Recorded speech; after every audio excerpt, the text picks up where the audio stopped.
ഈ ചാനൽ കാണുന്ന നിങ്ങളെ ഏവരെയും കർത്താവ് അനുഗ്രഹിക്കട്ടെ എന്ന് പ്രാർത്ഥിക്കുന്നു.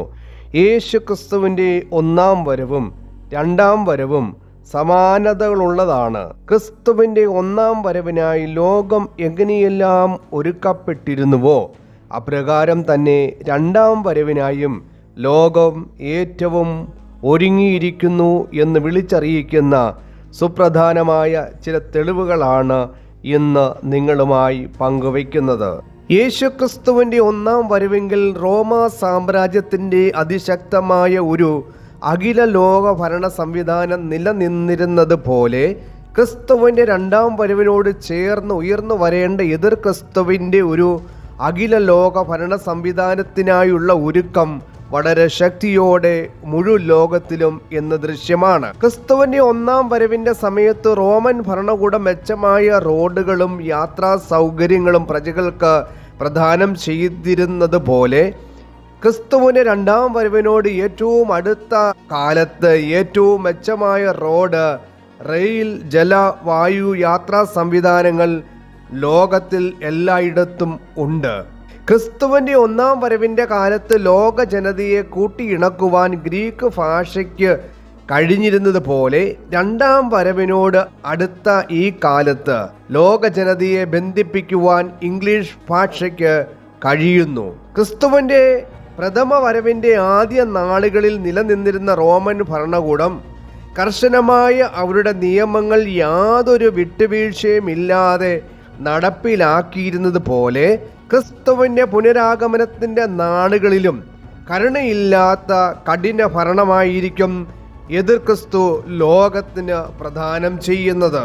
ക്രിസ്തുവിൻ്റെ ആദ്യ വരവെങ്കിൽ അന്നത്തെ മതപ്രധാനികളായ യഹൂദന്മാരിൽ ഭൂരിഭാഗവും കപടഭക്തന്മാരായിരുന്നത് പോലെ ക്രിസ്തുവിൻ്റെ രണ്ടാം വരവടുത്ത ഈ കാലത്ത് മതപ്രതിനിധികളായ ക്രൈസ്തവ ലോകവും കപടഭക്തന്മാരാൽ നിറഞ്ഞിരിക്കുന്നു. ക്രിസ്ത്യാനികളിൽ വീണ്ടും ജനനം പ്രാപിച്ചവർ വളരെ കുറച്ചു മാത്രമാണ്. ക്രിസ്തുവിൻ്റെ ഒന്നാം വരവെങ്കിൽ നിർദോഷികളായ കുഞ്ഞുങ്ങളെ കൂട്ടക്കൊല ചെയ്തതുപോലെ രണ്ടാം വരവടുത്തിരിക്കുന്ന ഈ കാലത്ത് നിർദോഷികളായ എത്രയെത്ര പിഞ്ചോമനകൾ ഗർഭാവസ്ഥയിൽ തന്നെ കൊല്ലപ്പെടുന്നു.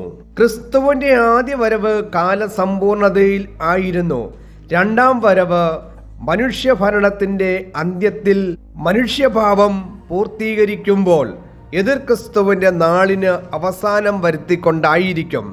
അമോന്യരുടെ അതിക്രമം തികയുമ്പോൾ ന്യായവിധി ഉണ്ടാകുമെന്നും അതുവരെ ഇസ്രായേലിയരെ ഈജിപ്തിലേക്ക് അയക്കുമെന്നും അനന്തരം ഈജിപ്തിൽ നിന്നും ഇസ്രായേലിനെ പുറപ്പെടുവിക്കുമെന്നും അബ്രഹാമിനോട് പറഞ്ഞിരുന്നു. ഇന്നത്തെ ലോകത്തിലും പാപം പെരുകുന്നതിനാൽ ദൈവം ന്യായവിധി അയക്കുന്നതിന് മുമ്പ് തൻ്റെ ജനത്തെ ഇവിടെ നിന്നും സ്വർഗത്തിലേക്ക് പുറപ്പെടുവിക്കും.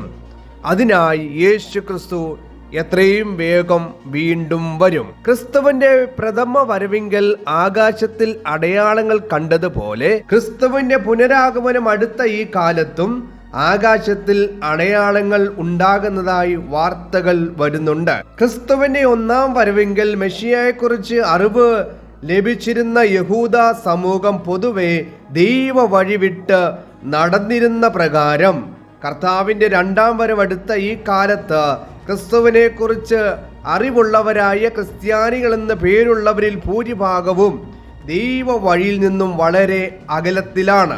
ക്രിസ്തുവിന്റെ ആദ്യ വരവിന്റെ സമയത്ത് മെശിയായ്ക്കായി കാത്തിരുന്ന ഭക്തരായ ഒരു വലിയ കൂട്ടം ഉണ്ടായിരുന്നത് പോലെ കർത്താവിന്റെ രണ്ടാം വരവിനോട് ഏറ്റവും അടുത്തുള്ള നാളുകളിലും വളരെ ഭയഭക്തിയോടെ ക്രിസ്തുവിന്റെ രണ്ടാം വരവിനായി നോക്കി പാർക്കുന്ന ഒരു വലിയ ജനസമൂഹം ലോകമെമ്പാടുമുണ്ട്.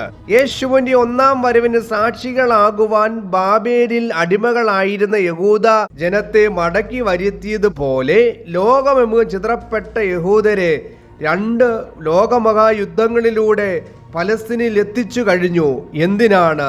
ക്രിസ്തുവിന്റെ രണ്ടാം വരവിന്റെ സാക്ഷികളാകുവാൻ. ഈ വചനങ്ങളാൽ ദൈവം നിങ്ങളെ ഏവരെയും അനുഗ്രഹിക്കുമാറാകട്ടെ. ആമേൻ.